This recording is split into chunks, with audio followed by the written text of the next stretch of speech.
cả các bạn, hôm nay mình sẽ hướng dẫn các bạn cách làm basic fluffy slime. Đầu tiên chúng ta cần có chính là kem sữa ATM.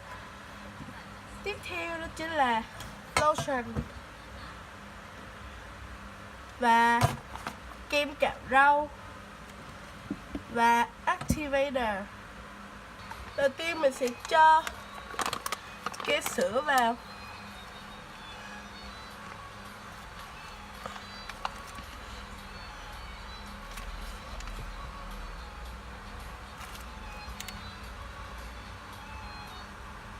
Tiếp theo thì mình sẽ cho lotion vào nha các bạn.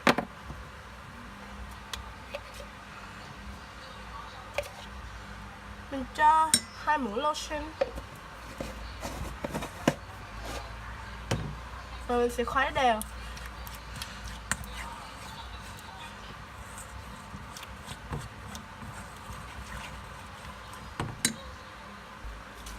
Và nguyên liệu chính đó chính là kem cạo râu. Nhầm, mình chưa mở các bạn.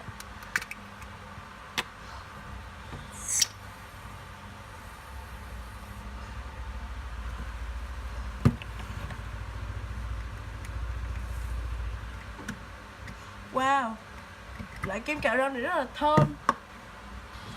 Mình sẽ khuấy đều với các bạn.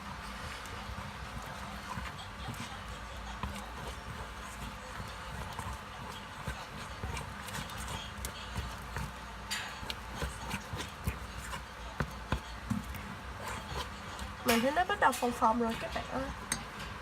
Tiếp theo là màu thực phẩm, không cần thiết đâu nha, mà mình cho vô cho nó đẹp.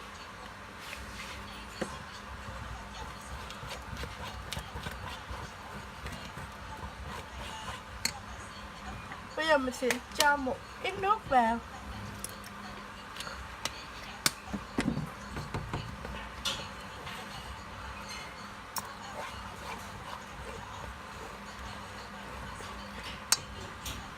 Mình sẽ cho activator vào.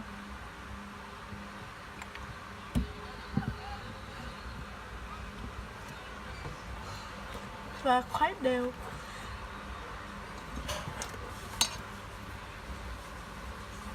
Mỗi lần bỏ các bạn bỏ một ít thôi nha,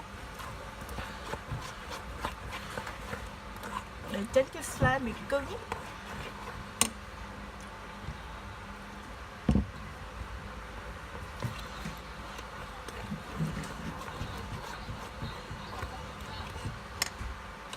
Ok, sau một hồi khuấy thì hỗn hợp của chúng ta đã được như thế này.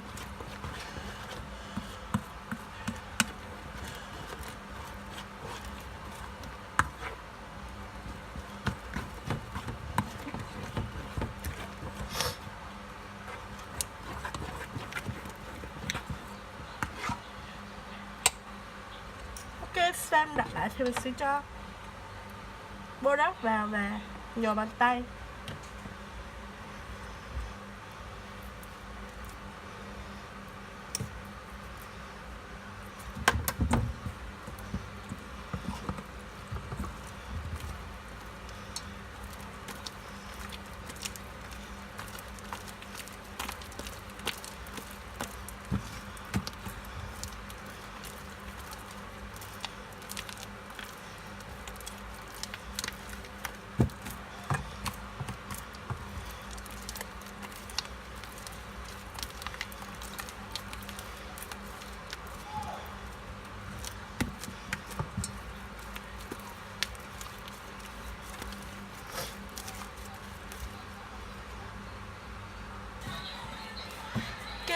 Sau khi nhồi bàn tay thì đây là kết quả.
là video mình đến đây cũng đã kết thúc rồi.